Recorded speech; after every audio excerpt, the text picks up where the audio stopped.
Hello, angels.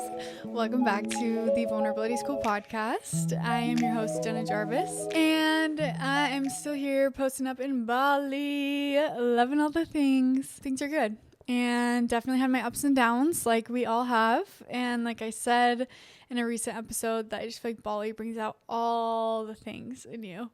And my intention here is to become my highest best self. So it is just getting me there. But I'm really excited for today's episode. It might just be the one that makes your entire life make a little bit more sense.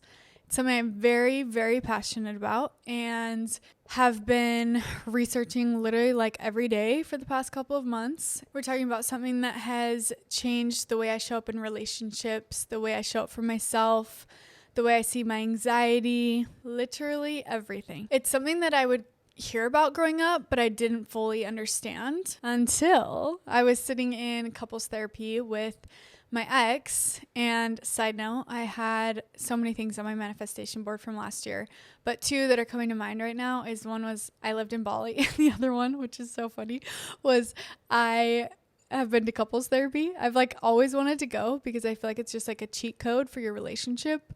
And I finally went in my past relationship. So that's exciting. And I learned so much. It fully transformed our relationship. And I'm so grateful that I have that experience. But went to Matt Townsend and we sat down. We're telling him everything, kind of what we experienced. And in my past relationship, he was more avoidant and I was more anxious. So that's something we're trying to work through and learn how to navigate. And Dr. Matt Townsend looked at me and he was like, "You're a highly sensitive person." And I was like, "What? Come again?" I was like, "What does that even mean?" And then he explained it to me and suddenly literally everything made sense. It was like 1,000 little puzzle pieces just finally clicked together in my body and my mind. Everything was just boom. Wow. This is why I am the way that I am. So today I just want to break it all down for you. I've done my research. I am no expert, but I'm going to keep it simple. I'm going to keep it clear. And if you're a highly sensitive person too, or love someone who is, this little episode is going to feel like a warm blanket around your nervous system. All right. So let's get into it. First things first, what is a highly sensitive person? Also called HSP. So this is not a diagnosis or a disorder. It's actually a completely normal trait and something about 15 to 20% of people experience and are considered highly sensitive, which is literally 1 in 5. And this term comes from a woman named Dr. Elaine Aron, who has been studying this, thank God for her, for decades. And she discovered that HSPs have a more responsive nervous system. That means that you process everything deeper, emotions, experiences, and even other people's energy. And I'm not just talking about woo-woo here. I'm talking about science, okay? I do get woo-woo, but this is a little more not woo-woo. Brain scans have literally shown that HSPs have more activity in the parts of their brain that are responsible for awareness, empathy, and processing information. So we tend to notice subtle changes in tone, body language, eye contact, and we take in 4 times the amount of information compared to a regular person, and it takes us 4 times the amount of time to process that information. And it takes us longer to make decisions because we are constantly overanalyzing and overthinking every single little thing. And it's not that we're just dramatic, it's that our nervous systems are tuned to function in that way. So I like to explain it like this. If the average person is listening to the world on volume 5, a highly sensitive person is listening to the world on volume 100, blasted all the way up with motherfucking surround sound, okay? And I kind of want to explain how it shows up for me. So first off, where I notice it the most is in relationships. I need someone that communicates very clearly with me. If you're being vague or your tone shifts a little bit, I am going to notice. And I will probably spiral about it later.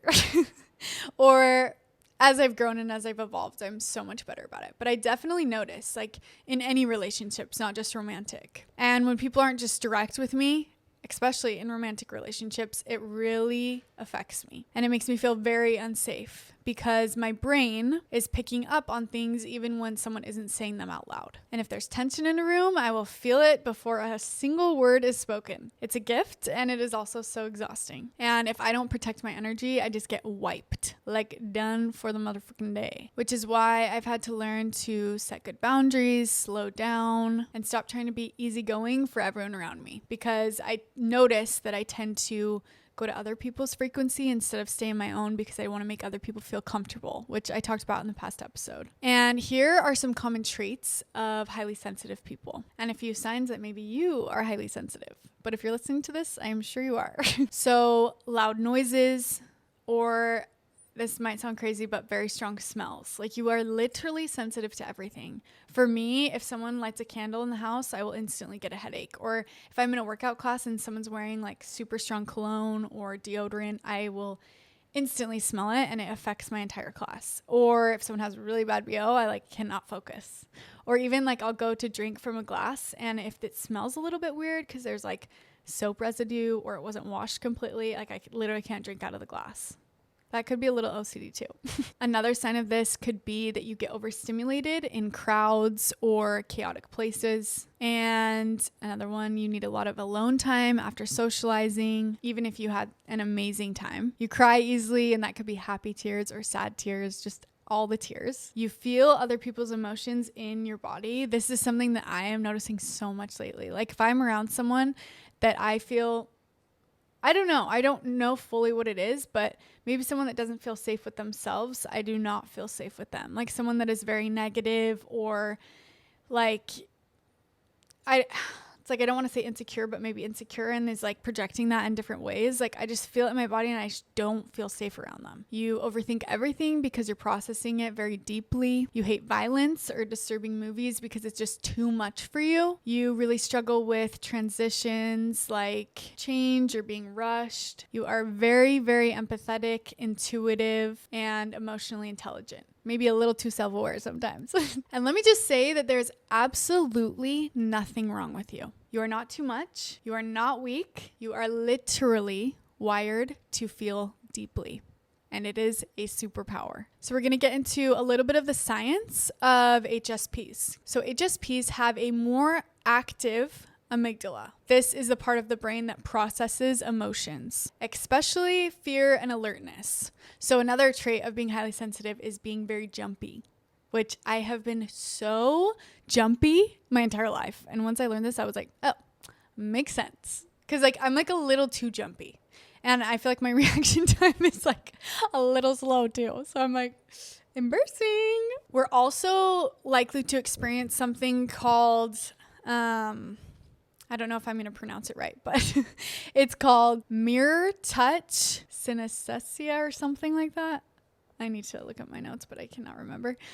Something along those lines, which essentially means we can physically feel someone else's pain as if it were our own. And again, I'll say this a million times, it's not that you're just being dramatic, it's that you are experiencing life more intensely than others. So think of your nervous system as a sponge. A non-HSP might absorb a few drops from a social interaction, whereas you're soaking up the whole damn ocean, all right?